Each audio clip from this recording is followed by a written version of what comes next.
All right. Good morning, everybody, and welcome to episode 104 of the On-Air Advocate. We're at the On-Air Advocate. We look to provide education, support, and empowerment for all of those with different abilities, mental and medical illnesses, and their caregivers. For those of you who may not know me, my name is Tammy Flynn, and I am the host and producer of the On-Air Advocate. And I am super excited if you are here joining me and Dr. Z this morning, or if you are catching this on the replay. Now, as you guys know, if any of this content could be relevant for anyone in your circle, your network, please hit the share button and share the love with everybody. Well, if you guys have been following as we have kicked off a new year, we are in our reset series. We all need to hit that reset button to get going. So I could think of no better person to come and join us again during this series than our good friend, Dr. Zarinah, better known also as Dr. Z. She is the founder and CEO of Rebound Sports and Rehab. She is also a speaker and a best-selling author. So excited to have you back again, Dr. Z. Thank you for having me. It's always a pleasure. We have a lot of fun every time, and hopefully, like you said, valuable nuggets. Valuable nuggets to take home with you to get going, because I think that it helps so much when we do hit that reset button. We give ourselves all the tools and strategies we need to get kicked off, on a good start for the year 2019. So as we kind of get rolling with this, I know that, Dr. Z, you have written quite a few, books and different information about recipes and meal planning and whatnot. And that's why I thought for this segment, when we're talking about food, diet, exercise, all of that, you are like the golden nugget queen to be here. I'll take that. We'll add that one to the list. So with that said, do you want to tell the folks, if somebody hasn't caught you on our show before, just a tiny bit about your background, and then wherever you kind of want to start with our kind of food and diet reset here? Yeah, sure. So those who don't know me, as she just kind of eloquently described me, I am Dr. Zarinah, also known as Dr. Z affectionately to many people, family as well as patients and clients and so on and so forth. So I am a sports medicine and integrative pain management specialist. And I am America's pain freedom doc in that sense, meaning that for me, I really try to come to the table, have the conversation nationally, internationally, locally, community, blogs, books, whatever, to try to bring about the idea of pain freedom from a mindset and a physical perspective. And when we understand that from that perspective, then that pain freedom becomes a lifestyle. It's not so much about zero pain in a physical sense per se, but it's about having freedom, right, to kind of have a lifestyle that represents that we're on our terms. And so food does play a huge part of that. Food is medicine. Exercise is medicine. And I've been very, very passionate about that. Probably since a young child, just being around my great-grandmother who literally lived off the land, never probably ate a burger in her life, just really watching her use food as medicine. And that just continued and it birthed, of course, into me taking that on a career path, mostly because it really, again, represented my lifestyle, represented my values. And I just really feel like a lot of people that I come in contact with, personal or otherwise, they have the desire, but they don't always have the tools. Right. And so my goal and my passion is to help people load their toolbox up so that they don't need me or people like me as often, right? I do have a private practice, but at the same time, my goal is actually to not have to see people. That sounds weird, but to see people in a way that you are dependent on me for your life or for your lifestyle. Instead, I want to teach you how to fish. I want to give you the tools so that your toolbox is as robust as mine, so that you can have those values and you can actually know, what do I do? What can I do to be preventative, or if I did get in a pickle, maybe I now have some tools that I know how to get myself over the hump. And should I need Dr. Z, she's going to be there for me. Right. And I know that, and we can talk about this a little bit towards the end, but you also have like a private group that people can be held accountable and get information all the time, where it's more of that group setting, so that you have the support from everybody as people try to reach their MVP goals. Yes, and that's the MVP lifestyle group with Dr. Zarinah. That's on Facebook. It is a closed group. I want to, create, like you said, a community. Sometimes people want to be a little bit more private. That's completely normal. I try to, share information. Again, anything that I come across that could be of value. I also try to encourage and empower, and we cheerlead each other on. My goal is we have the Monday MVP, where I try to highlight not the big athletes. Sometimes it's the athlete, but sometimes it's the mom who, took a moment, for the last couple of weeks where she said, I'm going to put myself first. I'm going to actually work on my MVP goals. So she may be the MVP, the Monday MVP. The whole goal is to encourage, so that we can start to be self-inspired, self-empowered, to make these changes that we know we need to make for a long term, a lifestyle. Right, right. So when we think about that, and I'm all about planning and preparing and charts and having everything laid out and setting yourself up for success in the things that you do, where do you think we start with all of this when we're looking at the, food, diet, cooking, recipes? I know that you had to kind of discuss a little bit about where does that why start, why? Yes. So, if you can kind of take that away. And just so everyone knows, before we jumped on, we were a few minute delay because we do know that there's a little internet delay. So if that gets too kind of, I don't want to say the word annoying, but where it's cutting in, we might switch over cameras. So just so everybody is aware, right now it's only happening probably every minute and a half. So we're good right now, I think. Okay. Take it away. Yeah. No, you hit it on the head. When people ask me about that all the time, where does meal prep start? How do I get started? What do I do? I always do start with the why. You think that, I'm going to start running off this list of gadgets you need, or get this planner, or make sure you have this in your kitchen. Those things matter, but they don't matter as much as the why. First, identifying why you want to do it in the first place. Because believe it or not, we're creatures of habit. We're human beings. So at the end of the day, we don't stick to things that don't have value to us. We don't stick to things that we don't have a natural sensitivity or connection with. And once we identify that true why, and it might be weight loss for someone, it might be being healthy for someone else, it may be that when I really think about it, my children need me, or my mom needs me, or whatever the case may be. But identifying why you're doing it in the first place will be that thing that when you do feel like I don't feel like doing it, or when you feel like I'm going to grab this, let me think about it, I can make a different choice. That thing, that why, is going to be the reason you make a better choice. Otherwise, it's back, on and off the horse. And that's going to happen a little bit anyway, especially if we're not, it's not a habit, it's not second nature yet. But we need to have that why, so that when we have those moments of discouragement or not feeling so empowered, that we have that why to bring us back and to keep us on track and keep us in momentum and keep us in imperfect action, right?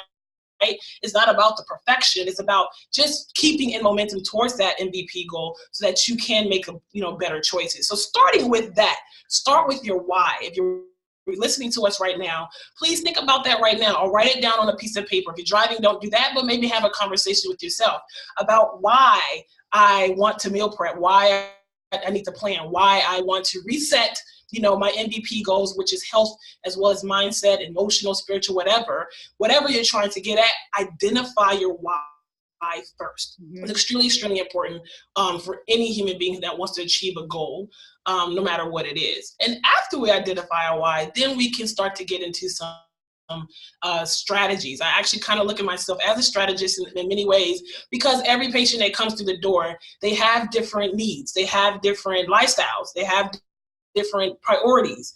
And that's why I don't believe that one size fits all. But there are some truisms, meaning that at the end of the day, no matter what your lifestyle is, whatever, you might be a CEO of a company, and so you're just, working 65 hours a week.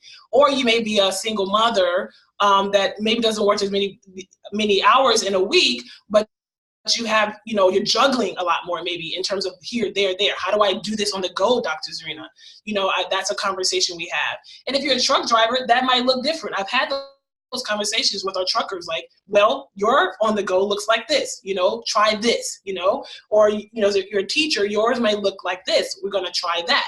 But the truism that goes across the board is preparation. preparation, okay, meets opportunity, as they say, right? And opportunity to what? Opportunity to really reach your MVP goals. That's what preparation does.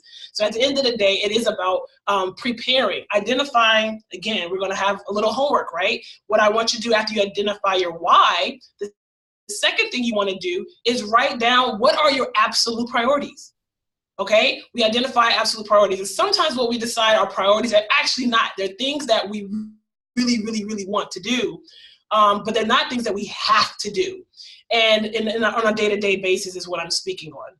Okay, so once you kind of figure that out, and then we kind of figure out what are the things that I don't have to do today, but my pattern is that I feel like I do. Because sometimes that, again, that mindset is is our barrier. That's what's getting in the way from our successes. Small and big is the sabotage or the conversation, the narrative that we've painted. That narrative is not always fact. That narrative that we create is not always the truth. But if you tell yourself and you create that narrative long enough, it becomes your truth. It becomes your reality. So we want to tease through that a little bit. And we do have a coaching program that helps people identify that, but that also could be accountability partner. Maybe there's someone in your life right now that maybe don't always like all the time, right? But they tell you the truth. You know, I applaud those people. We need people in our lives like that. We like to have it with tact, right? And a little compassion laced in there. But we all need people in our lives that tell us the truth. And so, be that me or accountability part in your life, you can kind of start there to be able to say, okay, what do I have to do versus what I want to do? What are must-haves versus I just really want them? Identifying that. So as you can kind of appreciate right now, step 1 and 2 are kind of mindset related, right? If we're talking about, before you even get to what specific foods are going to be helpful to kind of keep me on the path. The first 2 steps are really about your mindset, your choices, making this decision about what you're going to do, and really identifying, what are my priorities versus what are not. And then we can kind of get into the food. Yeah. I would say, we talked with Catherine about mindset on New Year's Eve. She was on the show. And, I think that it's really, really important, like when you're saying that you identify that purpose and that why, but that we remember that everyone needs reminders in different ways. So, I always say, just hit all of them, write them down, put them on your fridge, put them on the screensaver on your phone, put them in your calendar, or on your calendar that you look at every day, because sometimes out of sight, out of mind, and then speak it into existence. Tell a friend, tell your network, tell other people, because that also helps to hold you accountable when you see someone and they're like, hey, how's that diet going? Or, did you get to the gym today? I just think that it's so important. And I know that I had put something out there in the business world of percentages that are out there. And some people are like, well, is it really this percentage of people if you speak it into existence or that? And I'm like, it really doesn't matter. Right. Just the more you put it out there, make it visual, speak it, say it, tell people. I think the more you follow through, but I think you're exactly right with having the purpose of why you're doing it. You have to know why you're doing it to want to move forward, because there are going to be many days in your journey that are not easy, or making changes like this to our life. Right. And we all do it already with the non-food related things in our life. We do things repeatedly, or we stay the course, or we, get tired, but we keep going because we have a why attached to that. We know why we're doing it. We have a strong purpose and a connection to why we won't give up. And that same thing has to happen with the relationship to food. And I look at food as fuel, of course, right? Food is enjoyable, I think, because it is an experience, I think, for many, many people when they, indulge in food. But even with that experience, you want to still, what I always say is, I'm actually one of those people, I don't eat things that don't taste good. So I just don't, even if it's good for me. But what I try to do, because I do have young children, and they don't do that either. They don't eat things that are not tasteful to them, right? So I had to get creative. And what I learned was it makes sense to be creative because it also helps me, right? So at the end of the day, and now I can get into some of the items, because some of the items I'll show you today by themselves, maybe they don't taste that great. But when you figure out ways to be creative with these things, you'll realize that having a a diet that's strong and anti-inflammatory. It's just not about saying, oh, I'm gonna have a potent diet that's rich in anti-inflammatories because it's gonna help reduce inflammation. Yes, it's gonna help improve my pain symptomatology. Yes, but you know what else it does? Because those same items, almost across the board, they're also really, really rich in antioxidants. They're also really, really rich, and which also is going to help fight free radicals, which free radicals, we don't want those running rampant because they are proponents of disease process, these including cancers, including complications with diabetes, including hypertension and things like that, right? We don't want these diseases, and a lot of our diseases that America in particular, and if you're listening to us from somewhere around the world, that still applies, but in America in particular, many of our diseases that we're dying from are diseases, I almost call them food-related diseases, meaning that it's either what we're doing or not doing, what we're eating or not eating, that's really impacting our ability to have this dis-ease or to have full health. Mm-hmm. And once we can and there's so much information out there. I do appreciate that. I understand that, you know, there's so many, there's the keto, that the intermittent fast here, the protein or no protein, the carb, the low carb, all of these different things, right? And again, this is not necessarily the platform to go into the details, but just know that there's help out there. There's ways for us to identify that, right? To see what really is best for your body, your genetic, you know, setup, so on and so forth. But there are some truisms, again, across the board. And at the end of the day, almost nobody is going to lose with having a diet that's rich in anti-inflammatory properties. And those are such things that will, again, and I'll talk and you let me know when we go for that, when we go into that. But there are some things that I can show you all today that if you have these staples, I call them my MVP star ingredients, which are also highlighted in the book that you mentioned a little bit earlier. Every recipe has an MVP star ingredient, but those star ingredients essentially just staples that if you have them in your pantry, you can win. You know, I tell people, take inventory of your kitchen. This is another challenge. I actually challenge you and everyone else listening right now to walk into your kitchen, either right now or later on today, and stand there and open the fridge, open the cupboard, and open the cabinets, look at your food, step back. What percentage of your kitchen will support your MVP goals at this very moment, right? And so if it does, I would say 80% or higher, 70% even actually is doing pretty good. If you walk in right now and 70% of your kitchen items, foods in the cupboard, your spices, your boxed dinners, whatever the case may be, support your nutritional MVP goals, then you're on the right path. If they don't, then we have to do some cleaning, right? Which I call the kitchen makeover. We have to do a makeover of the kitchen, but in the sense of the foods, right? Not necessarily a renovation, but in a way it is, of the food items that's in our fridge, in our fridge or our freezer or our cabinets and so on and so forth. So the step 3, I would say, is taking inventory, okay? And also identifying, and some of the things I'm going to talk about today, for instance, if you I love this trilogy. I don't have any stock in it, but the idea is that I got it as a trilogy because it's already there. And this is flaxseed, chia seeds, and hemp seeds, all potent in omega-3s, all potent in anti-inflammatory properties. Where do I use this? Again, if it's already in the fridge, you don't have to really think about it. That's what I like about the kitchen makeover, is that at the end of the day, if you walk into your kitchen, you're so hungry. If there's no cheese puffs or Cheeto puffs, I don't even know what they're called, Cheetos. There's no Cheetos. Is it Cheetos? I guess it's Cheetos. There's no Cheetos in there. You can't grab it if it's not in there. If there's no case of soda in there, you can't grab it. It's not there. So that's what I mean about taking inventory and then stocking your kitchen with things that are only going to support you. Can you indulge in a soda once you go out to the restaurant, I guess, or something like that? You can, maybe that's your rare thing. I'm not a huge fan of encouraging people to drink soda because there are also alternatives out there, such as Izzy's or I don't know if people heard of that, which essentially all it is sparkling water with fruit juice in it, essentially, maybe some cane sugar. You can make your own as well.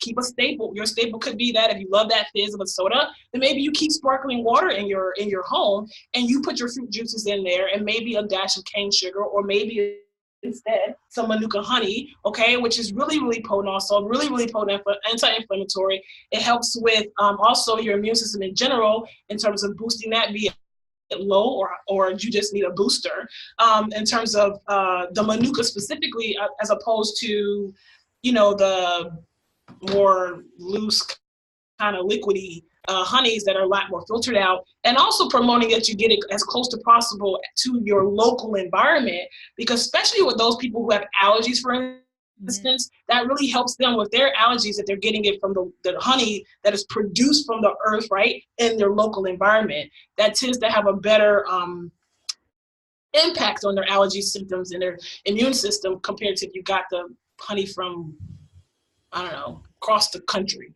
Right.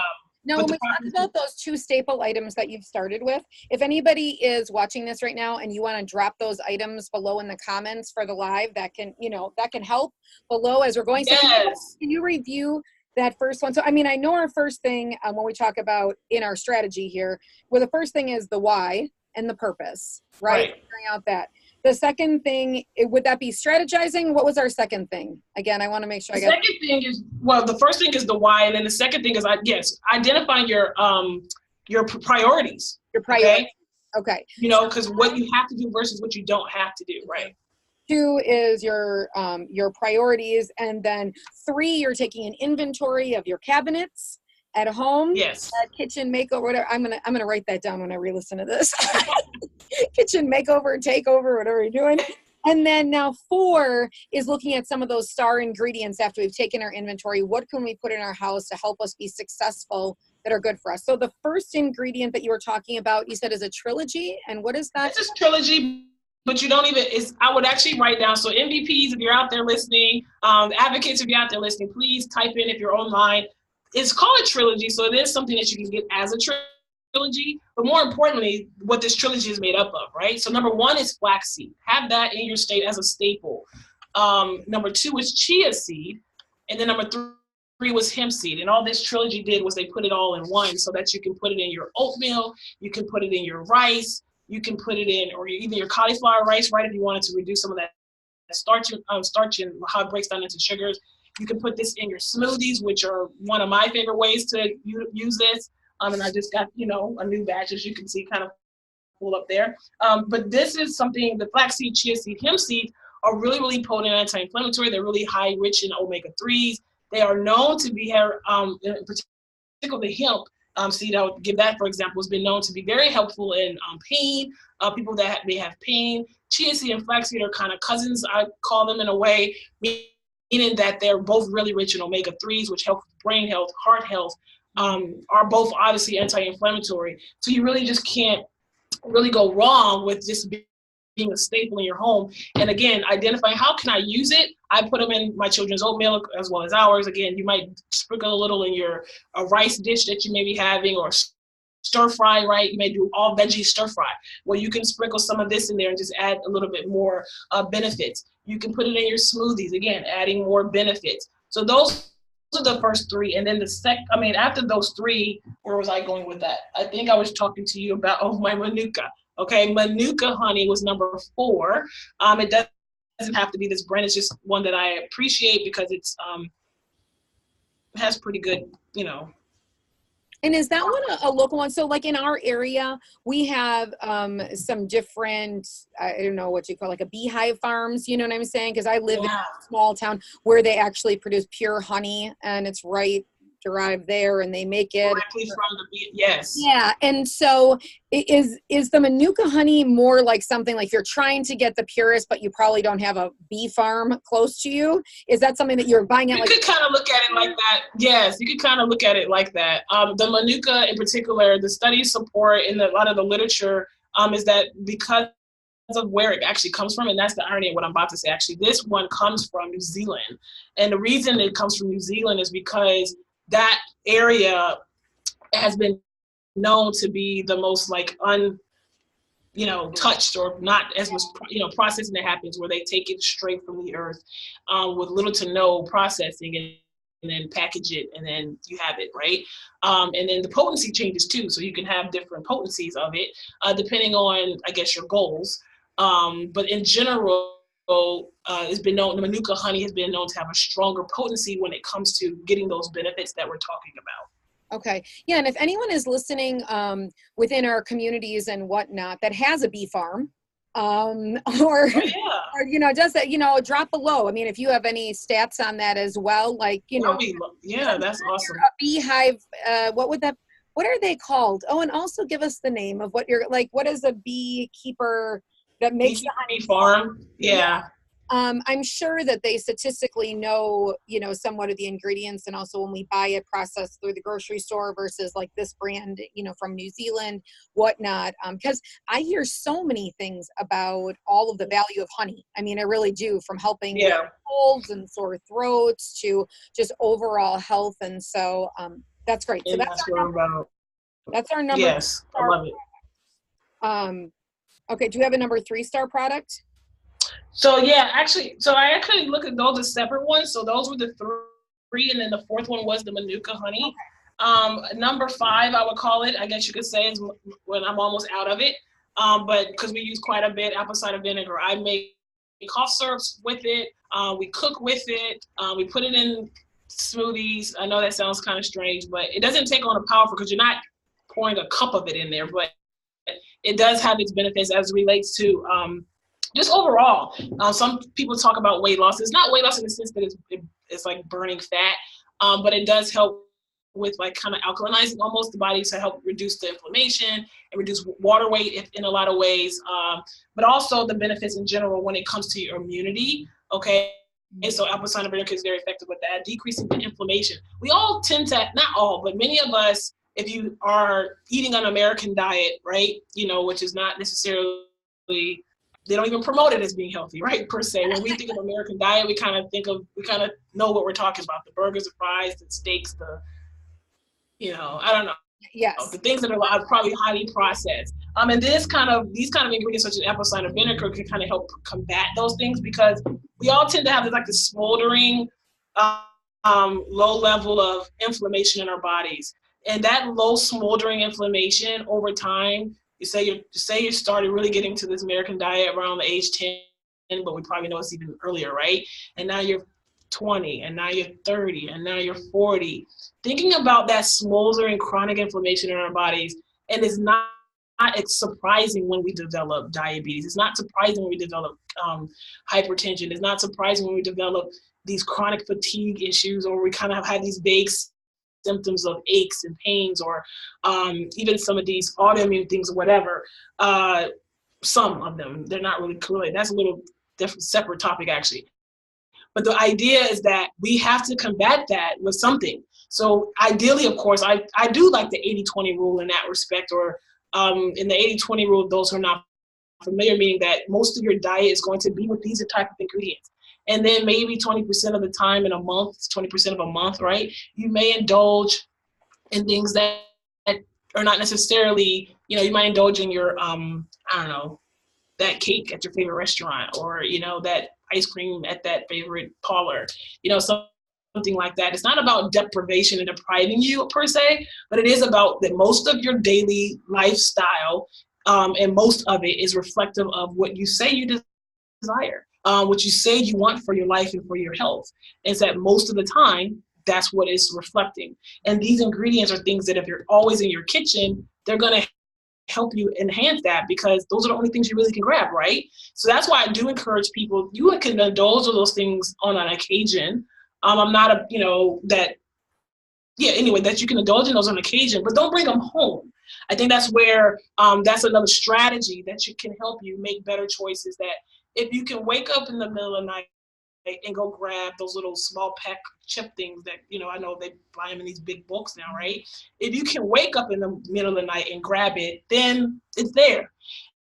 But if you can wake up and it's not there, but instead it's like a pitcher of water on your kitchen island, right?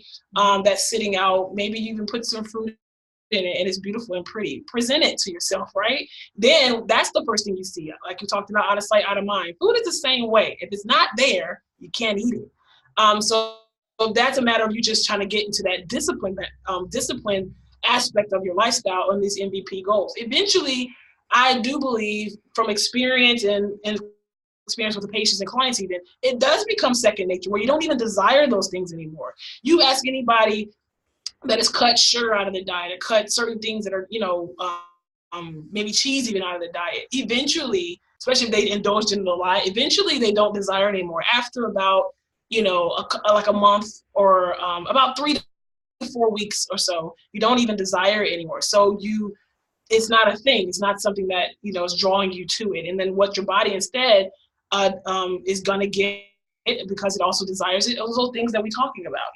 Your body is kind of fiending for these things, and it'll be easy way for you to incorporate that. But that's how I incorporate, and the Manuka honey as well. Like I talked about, I don't know if I share how I use it. But I do also use it combined with the apple cider vinegar, Manuka honey, some lemon, pure lemon, and sometimes a little bit of elderberry as far as the cough syrup.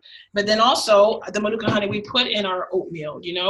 Some people, like my husband, sorry to call him out, but he doesn't really like savory spaghetti, and he likes sweetness in it. Well, I'll put a dash of the Manuka honey just to sweeten it up instead of grabbing white table sugar, right? And that kind of thing. The idea is that it's in there. That's my staple. So how can I, appease these taste buds for different people in the family, but then also sneak in, and maybe just sneak. I just do it, right? Because at the end of the day, it tastes good, so it's no protest in the house. And it's the same thing with like Mexican dishes. We love Mexican dishes, for example, in our home. I don't actually have an example of that. I was going to talk to you about the probiotics as my number 5. 1, 2, 3, 4, 5, 6, actually. Number 6 was probiotics. But probiotics, I prefer, this is in a bottle, of course, it's a supplement. And it's a chewable vegan kind of thing or whatever that I give my children. But I prefer that people get probiotic in the best form as food. And examples of those are such as like your yogurts, some of your Greek yogurts, also like kimchi, sauerkraut, things like that are really, really potent in probiotics. And you might say, why probiotics, Dr. Zarinah? Well, the importance of probiotics is that, let's take the example for the extreme. If you just got sick, and a lot of people have been sick lately, right? So many of you listening to us today, you may have even had, the flu or pneumonia or some upper respiratory infection, and it required you to take antibiotics. Well, how many of you, by show of hands, or maybe you can type in, or you can think about it, how many of you took probiotics while you took your antibiotic, right? Or how many of you were told by your physician to do so? That's a really, really important conversation, because what we do know for a fact is antibiotics can wipe out that good bacterial lining in our gut. And then if you don't replace it, that also is a reason why some people have a long recovery phase, because our second brain is our gut. And that's what they call it. The gut is like the second brain, in the sense that it is extremely, extremely impactful and extremely important part of our immune system overall. So when people feel fatigue, sometimes that's coming from something happening in the gut. Sometimes people feel, the fatigue and feeling exhausted, that could be coming from that. When you feel like your immune system is just not quite, and you feel like you keep getting colds, but actually could be because of the gut lining. You don't have enough of the good bacteria to continue to fight off these things. And then if you imagine that you go back to like a not so great diet, right? And you didn't replace those good bacteria, imagine what's happening. Now you're going to potentially have, diarrhea or constipation issues and things like that. We have to take care of the gut, because it is so pivotal, something that I think we're increasingly trying to do a better job as a medical community to discuss more about, but it's still surprisingly not as discussed, because I wouldn't be surprised if many of you that do type in, maybe you say, well, no, nobody ever told me to do that.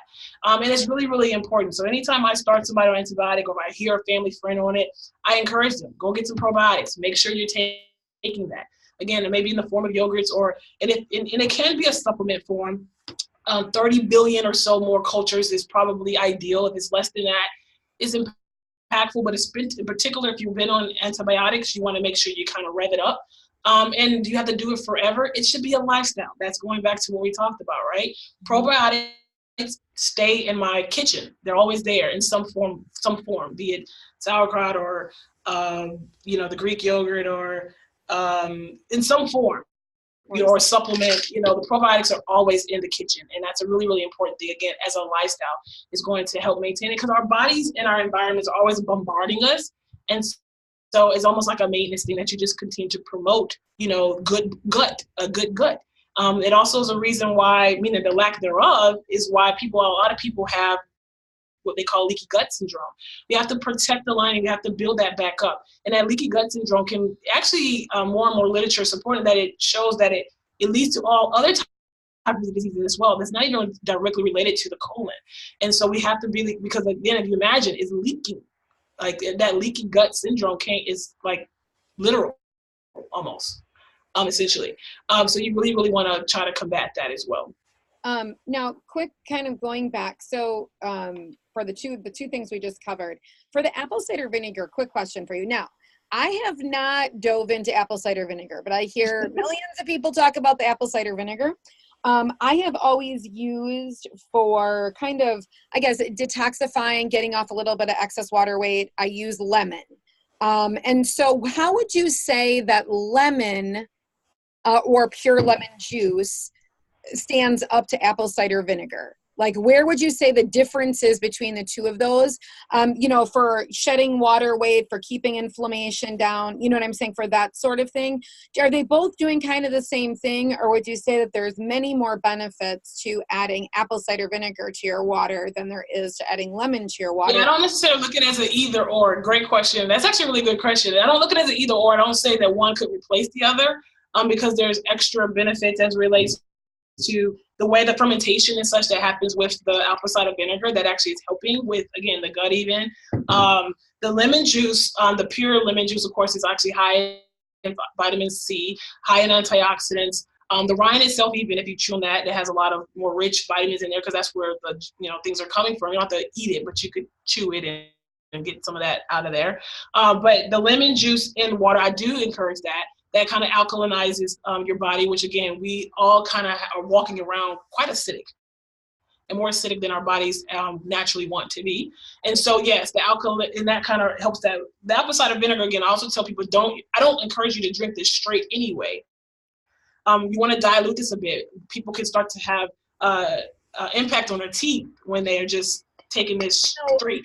You're talking like you put like an ounce or something of that into 10 ounces of water?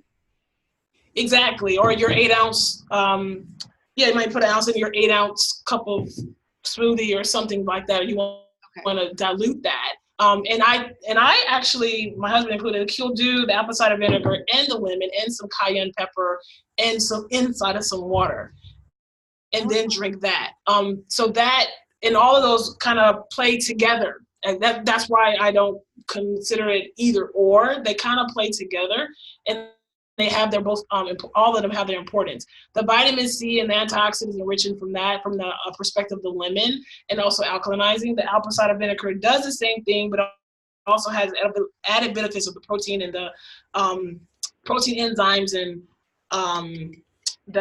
how it also helps alkalinize. And I think it does a little bit better about the water weight. I think that might be an opinion of mine as opposed to proven per se, but from my experience and clinical experience, I guess you could say more, that I find that to be a little bit more potent. But putting them together along with some cayenne, which also helps rev up the metabolism as well, and with some water, again, diluting all of that, not just straight, can be really impactful with, again, weight loss with the healthy diet. Some people do that as a fast, and that's all they drink, is that combination I talked about. And it is pretty, I've seen some really stark weight loss changes with doing that for a little while. I don't personally like to promote that. It's kind of like a quick thing, and I don't like that.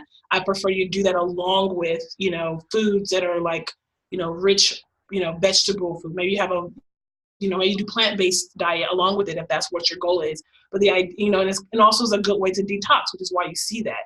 Helping with the liver health, which is extremely important, the kidney health, which is extremely important. So all of those things combined, I think they play well together as opposed to either or. I hope that helps answer that a little bit. To utilize both of them. And then for your probiotic, I know the one that you were kind of showing is like a chewable probiotic for children. Is that for children? Yeah, so there are those for children. When we talk about on the market, probiotics, I know that there are some for adults and they need refrigeration and different things that way. Would you say that is more of the pure quality versus buying things that are more in like? Yeah, I do prefer it, to be honest with you. I prefer the refrigerated versions of it. They're technically, and the research says that, or supports it pretty consistently, actually. Even the ones that are in here, not all of them, some of them, they still have the live cultures in them because of the way that they're, supplemented or put into a process into the pill form. But they do, on shelf life, and you don't know how long they were there, they could die, right? So it may started off at 50 billion cultures, but maybe by the time you purchased it, it might be 20. So that, is 20 still better than 50? Yes. Is 20 still better than nothing? Excuse me, yes. But if you're talking about the live cultures in refrigerated forms, I like that. I prefer that. And most of these things, I just try to give it to people or encourage them. Again, if it's your lifestyle, some people don't like taking a pill, even if it's not a prescription. They don't like taking supplements. They just want to be able to eat their way to whatever they're trying to do. And I encourage that, because all of these things I'm talking about do come in the form of food, food or spice or herb that you can just, incorporate into your diet, a lot of which we do discuss in the book, like we talked about a little bit earlier, to give you clues and ways. And they're really short recipes, 15 minutes, because I'm busy too, just like you. So these meals are something that you can get done quick and get back to whatever you need to do. But at the same time, you don't have the guilt attached to it because you didn't stop at McDonald's for that 15 minutes sitting in the drive-through. You're home, you cooked it in 15 minutes, you're eating, your family's eating. And you can feel good about what you just fed yourself and what you just fed your family. So that's the idea behind that, including examples like the Saigon Cinnamon. And I say Saigon versus Ceylon. And if it doesn't say anything, people, please write this down or remember, if it just says cinnamon, it's the Ceylon. And the reason I don't encourage it is because it has been known to have some liver toxicity. And if you're someone like myself who does eat quite a bit of cinnamon, you don't want that in general. But Saigon, by definition, I forget what language it's in, but it stands for true cinnamon. So, and Ceylon, which starts with a C. Cinnamon? Saigon Cinnamon. Saigon Cinnamon. That's spelled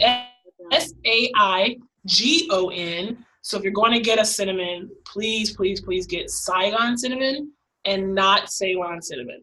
Ceylon Cinnamon, and again, for those reasons, that the propensity for having liver toxicity, it is a cheaper version, which is why most cinnamons in your regular grocery stores says cinnamon, and it's almost 99% of the time going to be Ceylon because it was cheaper to produce and get and bottle up and put it on the shelf. So that's really important as well. Again, really, really potent anti-inflammatory, helpful with people who have diabetes to help control blood sugar as well. It's just really impactful in general. That's anti-inflammatory as well. So these are most of my ingredients, hence the name, 15 minutes to your pain freedom. These MVP star ingredients are anti-inflammatory ingredients. But then, of course, they have these other benefits to kind of help with just your overall health, of course. But the idea is that if you have pain, you want to prevent pain, maybe you're an athlete and you just want to keep your muscle recovery tight, or you work out a lot and that afterburn, you want to decrease some of that inflammation so that you can, keep your training going. This is applicable or, helpful for anybody across the board, really. Because the idea is that these ingredients are anti-inflammatory, and so they're going to be helpful. Same thing with the Greek yogurt, same thing with the Tart cherry juice. That's another one. I think we've talked about 1, 2, 3, 4, 5, 6, 7 things now. And I'm adding Tart cherry juice as a very, very important one. What is Tart cherry juice? I got no idea. Tart cherry juice is another really, really strong antioxidant and anti-inflammatory fruit. I generally drink it, and I encourage people to maybe get a bottle and you take a shot in the morning and a shot in the afternoon and the evening because of its potency, as long as you don't dilute it. That's when you don't dilute. And it's been known to be on the same level of anti-inflammatory properties as our potent chia seeds and flax seeds from that perspective. So it's really, really helpful in terms of helping, or even the turmeric, for example, turmeric as well, and I'll get to that in a second. But Tart cherry juice is on that level. And some people think, I can go get something that's called dark cherry, or I could just go get cherry juice. They're not the same. It literally should say Tart cherry, and it should have nothing else in it but that one ingredient. And that is also a staple in our home. We have it there literally. So that's something that you take like all year. An ounce or how many mLs of it and shot it. Yep, take a shot. What would you recommend for an adult? Same thing, about a shot. Well, for our children, it's because it's a Tart cherry juice. It doesn't really have any, it's only its natural sugars. you can really do the same thing. Sometimes, depending on what's going on with you, we may tell that person to do it 3 times a day. But just as maintenance, my family, my husband, we take a shot every day, at least once or twice a day. And then with our children, we put it in their smoothie. 2 tablespoons, 30 mLs, 50 mLs. Oh, mLs. It's literally like a shot glass, and I forget how many ounces that is. I think I check it. Well, if anybody knows, comment on that. Maybe it's like an ounce. Do you think it's an ounce? Maybe. Is it an ounce? Okay. You can take a few more. You could definitely do like 4 ounces. So like a half a cup, on either side of the day. But we generally, for maintenance, take a shot, so to speak, in the morning and the evening. We prepared in our smoothies again, things like that. Or if I say I'm drinking some orange juice, which it's kind of high in sugar, to be honest with you. So I will not do a cup of orange juice for my children. I might do 2 ounces of orange juice, and then I may do 3 or 4 ounces of tart cherry and give it to them that way. Those kind of things. But it is a staple. There's another staple that you can add to your family that makes 8 items that we've discussed so far. And there's more, many, many more in the book as well as if you visit and kind of follow me on our website. We talk about these things in our blog, the Pain Freedom Corner blog on www.drzarinah.com. So if you wanted to just kind of get more information about that, there's actually a lot of information out there, but sometimes you don't know. Is this a trustworthy site? Is this, somebody I should listen to? Who is this? Should I listen to this person? It does get confusing. It really, really does, and I can appreciate that. As someone who trained to get this expertise, there's this fellowship training, knowledge base, even following residency, went on to fellowship to kind of make sure like I wasn't just, again, one size doesn't fit all. So I'm going to call myself a doctorate of anything or expert of something. I just wanted to make sure that you're getting the best information. And these are the things I'm sharing with you today are being researched. Sorry for interrupting.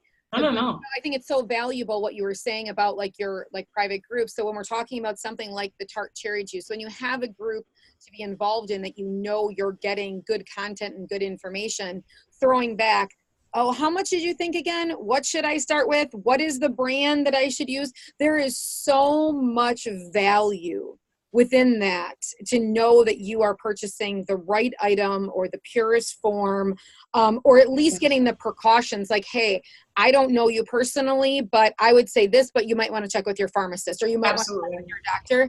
I just think that there's so much value. And so I love that, you have that resource accessible for so many people within the network that want to join, that want to learn more.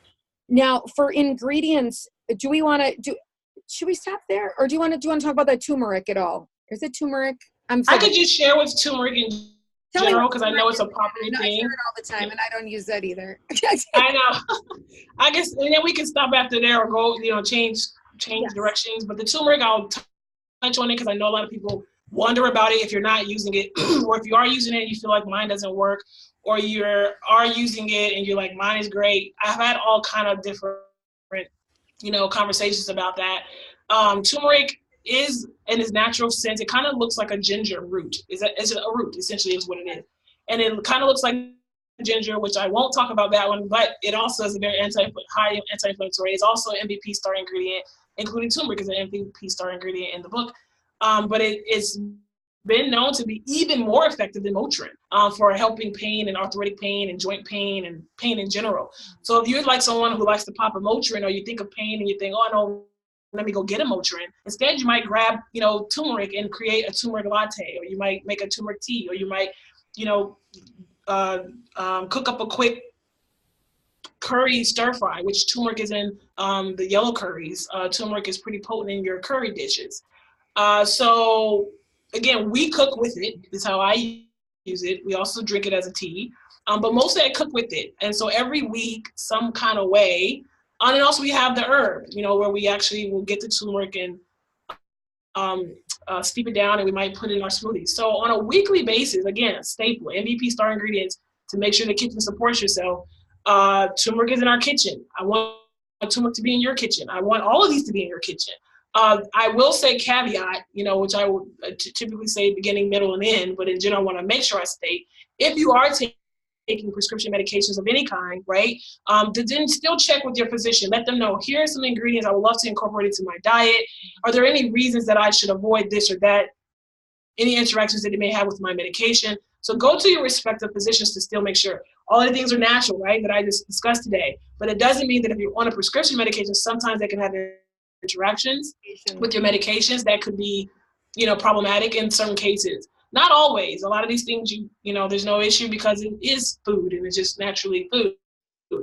But sometimes that can be the case. So I encourage you, if you are listening today, you're thinking about starting these or bringing these into your home as your staples, to still take that list of things and discuss it with your regular physician. Now, turmeric, is that available in a pill form at all, or is that only available like in a herb? It's available as a herb, which is you kind of like dash. It's available like that. It's also available as a supplement. It's also available in the root form, where you take it and shave it and grind it and whatever. It's also now in teas. You can actually go buy a turmeric teas. It's available in many, many forms, actually.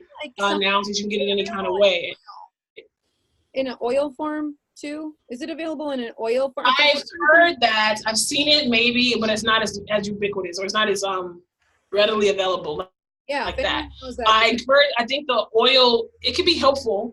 There are turmeric oils, but again, more just because of a lifestyle thing, it's more of a thing, is to identify and try to get it into your diet like food. But there are oils. Yes, there are oils, and you can use the oils as well.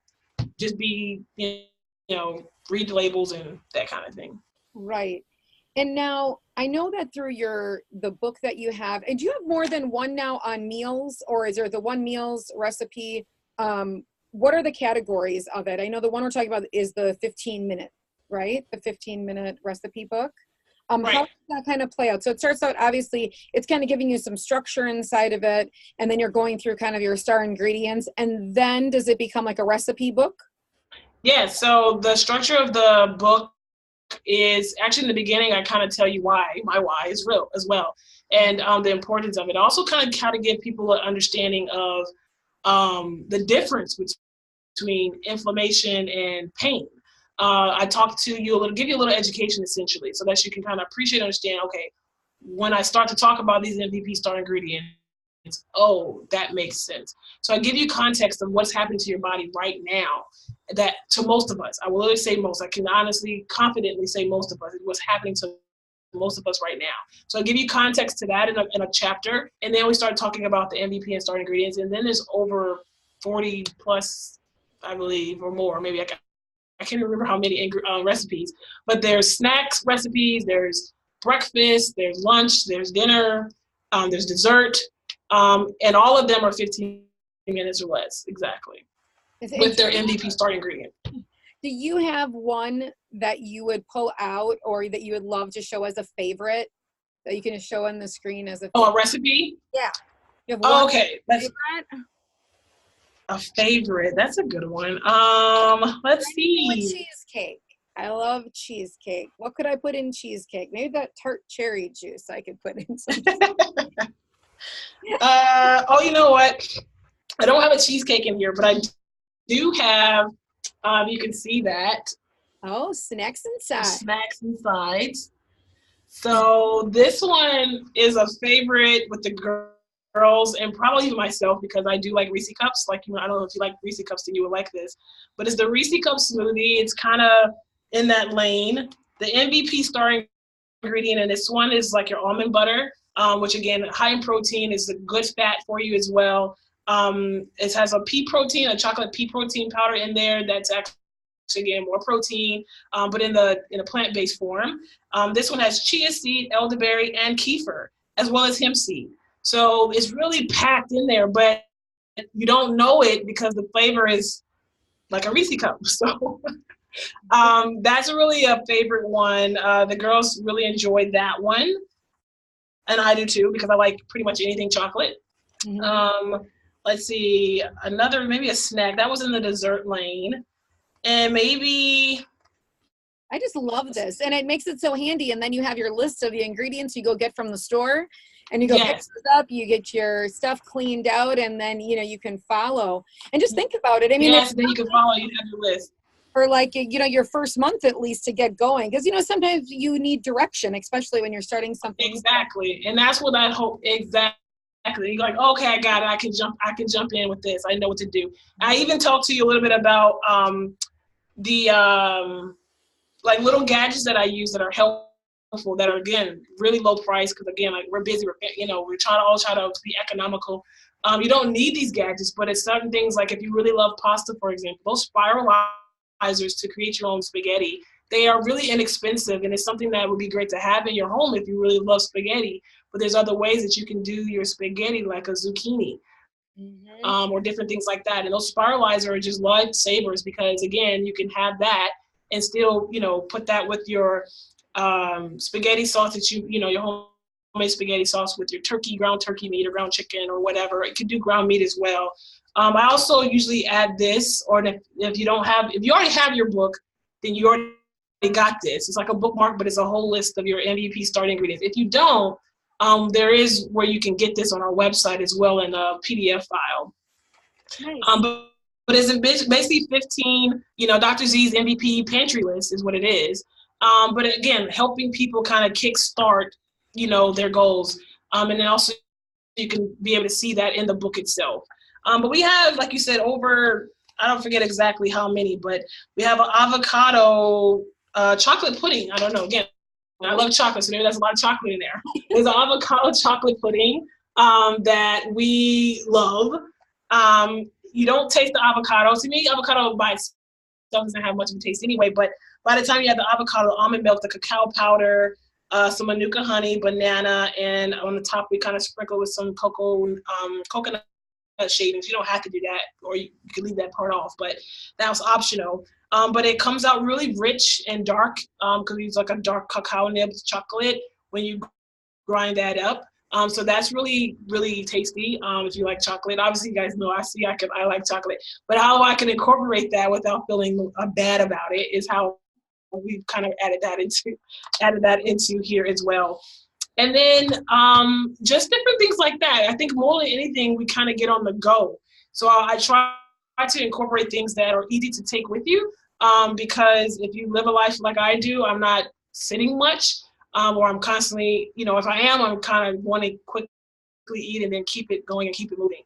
But there are dinners in here as well, salmon dishes, kale with like bacon, turkey bacon mixed in there with some a homemade dressing, again, that you don't have to feel guilty about, creamy dressings and things like that. We talk about the turmeric in here. We have the MVP chocolate bites as well, which is then again something you can have on a go. You may have right at the side of your desk at work, or you may keep a few of those things in the car. That way, when you get out of your job and you're in the car, you're still like, oh, I'm hungry. I don't want to wait till I get home. Maybe you're someone who commutes for an hour. Well, you'll have those right with you. The pack with fiber, the pack with protein. Those things are going to really sustain you until you get home to get to that meal. And again, a 15-minute meal if you're using some of these recipes. So there's a lot in here for a lot of different people, depending on, regardless of what you're really looking for. But the key is that more than anything, is as we talked about at the very beginning, is the mindset. Identifying your priorities and why you're wanting to do it in the first place. And then building your MVP pantry list. There's really some great foods out there that if you keep them in your home as a staple, your kitchen will support you. Your kitchen will support you in your MVP goals, so that when you walk in there, you can feel good about, there is no Coca-Cola to grab, right? It's not there. So instead, what is there? What are the alternatives? And we talk about that. There's different, sometimes I do MVP like grocery runs, and I'll do live streams in the group. And I haven't done that in a little while, but I did, and it was really helpful to people to see, what did I grab off the shelf? Right. If I wanted chips, what did I grab instead of, the greasy Lay's chips? There's veggie options out there. There's different things out there that are not highly expensive. Once again, I'm a mom, again too, like I don't choose to spend or want to spend, a lot of money on being healthy, right? So we have that conversation too sometimes about, people tell me it's expensive to eat healthy. It's not. We have to be a little bit more strategic. And that's what I try to help people identify. And Dr. Z, that's why I love all of the layers of the things that you do, from your groups to your books to the information that you put out there. And, you know, as we've talked about before in other segments, is planning and preparing is really, you know, the thing that has to happen first. Is you need to plan and prepare so that you set yourself up for success. And, you know, from someone coming from this point, I know that we've talked about in past shows, you know, before one of my son's surgeries, you know, who has a metabolism disorder, has different abilities and needs, extremely hard to lose weight. You know, I got him to lose over 60 pounds. You know, myself, I've lost 110 pounds that I've kept off for almost 20 years now. And none of that would have happened. Everything needed a mission and a plan and a why and a purpose. And also setting yourself up where you're driving home an hour, you have food, you have water, you have drink supplies in your car. You don't set yourself up for failure as the year has started. Be prepared.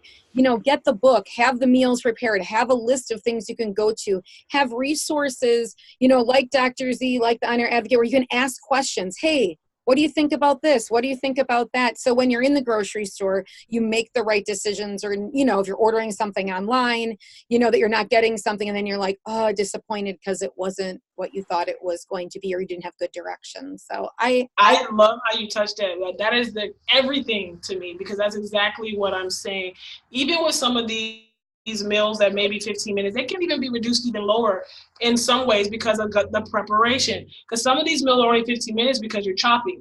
But some of them, if you think about it, if you do your chopping, whatever weekend, I always tell people, you may be off every Tuesday. If that's you off every Tuesday, then use some of that day to prepare. So from this Tuesday to the next Tuesday, you're ready to go and you're ready to grab, you're ready to like just be ready. For me, it's usually like a midday Sunday or maybe midday Saturday that I do preparation.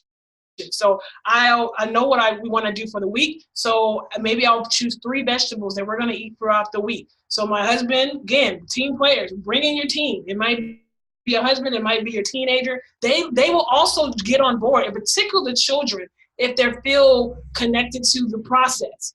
And so having them involved in their cutting and prepping, or they get to choose the 3 vegetables of the week, or whatever the case may be, they're going to be more invested because they were part of it.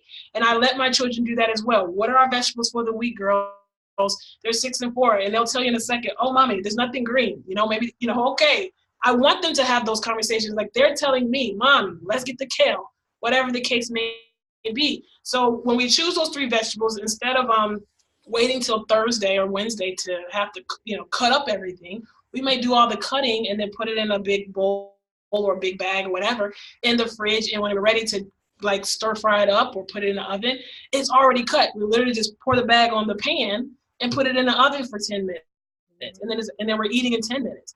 Or, you know, maybe the cabbage is cut up into these different slices and we already mix it up with like our onions and carrots or in some spices. And then if we're going to eat it on Monday, we just pull it out the fridge in that bag and dump it in the stir fry pan and stir fry it, and it's done in 6 minutes, right? Because we did the cutting already. So yes, that preparation and strategy to set you up for success so that you don't feel like, oh, here we go, I got to cut, I got to prep, I got to dice. You can do a lot of that ahead of time and then put it in your bags or your bowls or whatever, stick it in the fridge, and then it's ready for you to go. And some things, just go ahead and cook it maybe even on that day that you're off, and then just warm it up, you know, when you're about to eat it. But thinking ahead, like you said, to, you know, preparing about, I don't have to think about dinner on that day of dinner. It happens to me as well. It happens, but it happens less frequent because we're thinking ahead of time. So in those days off are 3 vegetables for the week, because if you're like me, you get tired of the same vegetable, right? Mm-hmm. So, you know, you get to mix it up. So you got your 3 vegetables a day. You got your, and not every day needs a meat, but if you're going to do meat, maybe you have a fish and a chicken that you have, and you season them up on that Sunday or that Tuesday or whatever. So when you pull it out, you're literally just boom, and it's done in your 7 minutes or 10 minutes or however long it takes to actually do the cooking. But the prepping you did already. Those things save so much time. But even bigger than time, it kind of reduces the stress about it. It reduces the anxiety about, you know, what to eat, what you're going to grab. When you feel so tired that you're like, it's Wednesday, but I know what I don't want to do is stand at the stove for 40 minutes to cook, or 35 minutes on a Wednesday when I just had a 50 hour week or 50, whatever. You know, those things really, really make a huge difference, regardless of what you do for a living. You know, it just really, really does. So when you hit that on the head, that's exactly what I mean. And I think integrating your kids and your family and everything into it really is helpful. And I think for our young adults and for a children's perspective, if we can start to show them in actual visual terms what calories are, what carbs are. I know before our mission for my son to lose his weight, every single thing in my house, even things that weren't good for you, I portioned. So go and just do that. You could do that today. Take your Ziploc bags, your snack bags, or regular bags, and take every single thing you have in your house, look at the back of it, and what your actual portion size is. If your kids do that and they sort out like the Cheez-Its versus the Cheetos versus the pretzels, you know what? It's like a math lesson, because you're going to be like, okay, my rice cakes, I can have this many. My Cheetos, I can have this many. My pretzels, I can have this many. And when you're visually looking at it, you're like, okay, so which one do you want? You're hungry. Look at what you get more of. You know, exactly. I often say that here in Wisconsin, we have Culver's. I don't know if you guys have Culver's. I've heard of it. It's pretty awesome. But custard, one children's size scoop with no cone of vanilla custard is like 340 calories. One scoop.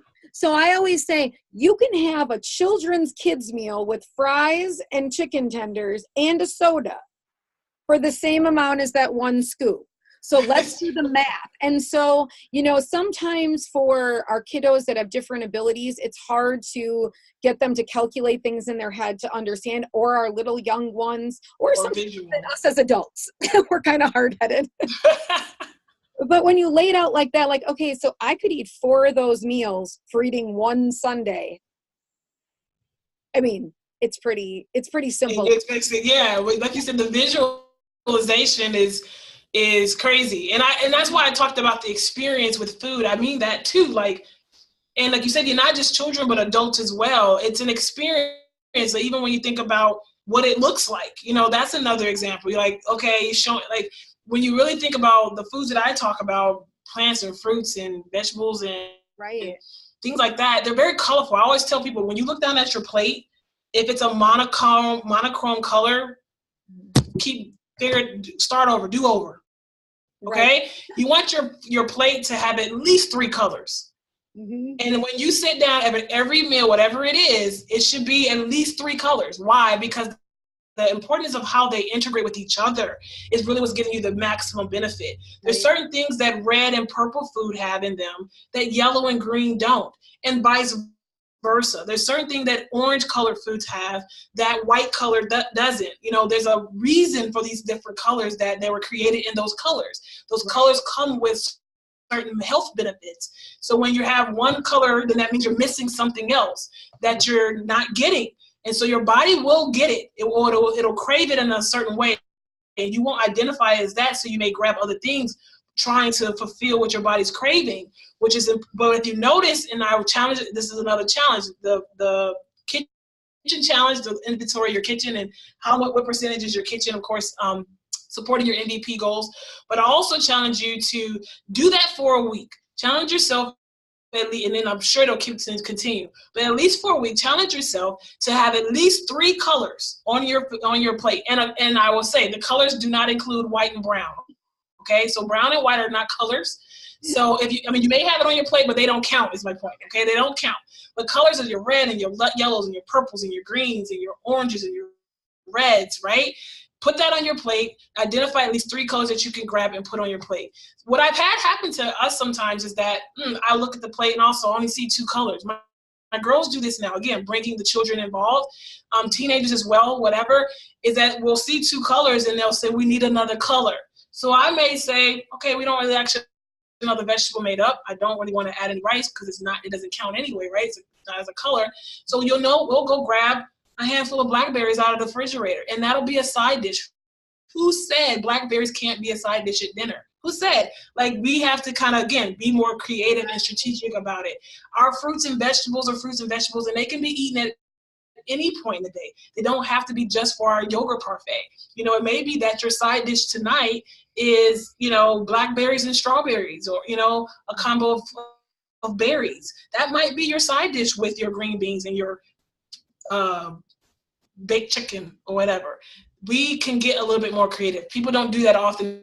I've gotten strange faces sometimes, like, that's a side dish. Yes, it's a side dish tonight. And it's healthy and it's good and the girls love it. It's like, what person? Well, if you like berries, like, you never get tired of berries. And so it's a really good way, like you said, visually, and they realize, okay, berries versus, right, of how many you can have of something, when we talk about fruit, you can get all into that too. I mean, fruits are great, but there are many fruits that are super high in sugar, right? Saying versus others, and then you can look, well, I could have this much of an apple, this much of blackberries, this much of that. But I think exactly thing to visualize in your head, to be able to see, like, we never do that. You buy bags of things. Who portions their whole house? And let me tell you, I did it for 2 years. We portioned our whole house. And whenever I want to do a reset, I portion everything. We have like a zillion little things everywhere. And I put calories on them, and it's easy for kids to add them up. Oh, I can have 3 of these. I could have 2 of these for today. These are the snacks that are acceptable. I just think that's a great visual aid for us to be like, oh, I love those. I love that, because when I was growing up, they didn't have snack size Ziploc bags, right? But they do now, and I love those things. I do, for the same reasons. It's like great portion control. We usually have, which I need to replenish, but we usually have like a basket in the pantry that's low level for the kids, where they're already portioned out, so they can go grab themselves. That's also in the fridge where the celery sticks portioned out, so they can grab that and then they go grab a little thing of almond butter if that's what they want to combine it with, or maybe some almonds, a few almonds already portioned out. Those kind of things, that very easy, and it's helping them. It's helping you, because you're going to grab the same portions, because they're already snack sized up. So maybe you throw a few of those bags in your purse, and midday, every 3 to 4 hours, if you're going to give yourself a healthy snack, that also helps your metabolism. Help rev up your metabolism, keep your metabolism going. You don't want to slow your metabolism down by not eating, because your body thinks it's starving, so it holds on to everything. So there's so many different things that we need to make sure that we're more knowledgeable about. And if we understood it, I don't really believe that when people know better, they do better. I actually don't believe that. Personally, because people know a lot of things and they don't do it. But when you identify your why and you're attached to it, then you do better, because you know your purpose and you have a attachment to your purpose and to your why. Then you do better, but not just because you know better. I don't know where that came from, because I just don't think it's ever. You gotta have a mission and a purpose and a reason as to why you're doing it. Because we all know, like, we shouldn't eat the whole entire container of ice cream, right? Like, we all know that we shouldn't probably eat the whole thing. But if we're not in the right mindset, we may eat the whole container of ice cream. We might eat the whole thing. So that's really important. And I think thank you for bringing that way too, because I think it's really, really important about the preparation, that goes into that. And it doesn't necessarily have to be all day. Again, when you get people involved, if you're alone, that's fine too. Maybe sometimes it makes it easier because you don't have to think about what other people in the house want.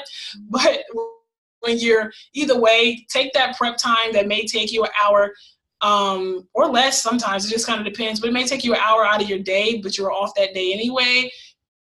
Prepare it, get it ready for the week, and that way you'll feel less anxiety, especially if you're an anxious person. You have less stress about it, you'll feel good about it, you won't be any guilt about it, and you'll start to see the body changes that you really want to see over time if you create the habit. They say a habit is created in 21 days, so that's 3 weeks, right?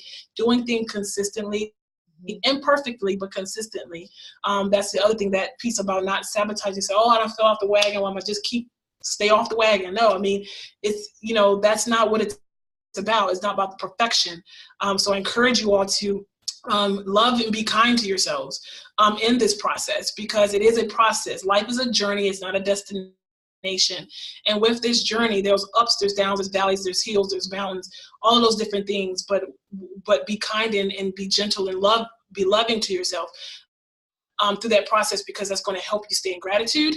And with that, you're always going to be able to see the light. You're always going to be, I can be grateful for this, and small or big. And I also encourage people, as part of food experience, to also, I encourage people to gratitude journals, and to have, daily affirmations and affirm themselves, affirm yourself on a daily basis. That's just as much as important about food, especially if you have a unhealthy relationship with food at the moment. Affirming yourself is extremely important. Showing gratitude to the universe and to yourself is extremely important, even in the relationship when it comes to food. It's pivotal. It's pivotal to have that for long-term success. It really, really is, as just a habitual habit that will keep you in momentum, towards that goal of MVP, healthy MVP goals. I love it. I love it. And I know that we could get on like 19 topics. So we've been it's like an hour and a half. I know. Oh, I know. It's been a minute. We always have a good time. It's everything. Oh, it's such good information. And there's so many more layers to this, but that's why, through this reset series, we're kind of covering, obviously, your mindset, the physical aspect of exercise, yoga, meditation, things that are healthy for us. That way, the foods, the recipes, setting yourself up for success, because there's so many layers when we hit the reset button to really launch at a positive point, starting out in the positive frame of mind and making sure that we cover all of our bases. And so I thank you so much, Dr. Z, for spending this time with us. Can you just real quick go over where they can find your information? I know that we're going to drop the links and stuff below, but where is it accessible? Yes, you can find me across all social media platforms at Dr. Zarinah. That's DRZARINAH. And with those, I have links, of course, to our website and any way you want to contact us as a patient or a client, because we do have a virtual coaching program, so you can be anywhere in the world, and we have taken clients from different places around the world. And if you're local in the Atlanta or greater Atlanta or Georgia or Florida, we have patients coming from the South region as well, but all of that you can get to us through that at Dr. Zarinah. That's DRZARINAH, and our website is drzarinah.com. And then the book. Can you see the cover of that book? Book as well, drzarinah.com. Yep. Oh, okay, good. And that can they get right on the website, or would they get that? They could get this on Amazon, Barnes & Noble, or the website. Again, drzarinah.com. That's DRZARINAH.com. There's a marketplace on there or a shopping page there, so you can shop there. There's other books there as well, but this is our bestseller as relates to the pain freedom and meals and recipes and knowledge. And I tell a little bit about my own personal journey that really was pretty impactful, and hopefully you guys can get benefit from that as well. Awesome. Well, thank you so much for spending the beginning of 2019 with us here for this hour and a half. And so excited. Yeah, I always have a great time with you, Tammy. I appreciate you having me. It's always a blast. I love connecting with the advocate tribe here. So I look forward to connecting with you guys more. Yes, and all these ingredients, if we haven't laid them out, if everybody didn't hit them before, I'm going to lay them out below, or we'll get them into the text so everybody can get out there today, start their journeys, get their book ordered, be ready to go. Plan and prepare. So thank you all for hanging with us for this hour and a half this morning over here at the On Air Advocate. If you want any more information about the services we offer over at the On Air Advocate, you can head over to onairadvocate.com, and all of them are right there. Also, if you want to become a part of our private community, just head up to the top of this Facebook page, hit the blue button, and that will let you in. And on that note, I know Dr. Z will see you at some point in time during 2019 again. And thank you very much for spending your time with us. No problem. All right. Thank you. Bye-bye, guys. Bye-bye. Have a good Thursday.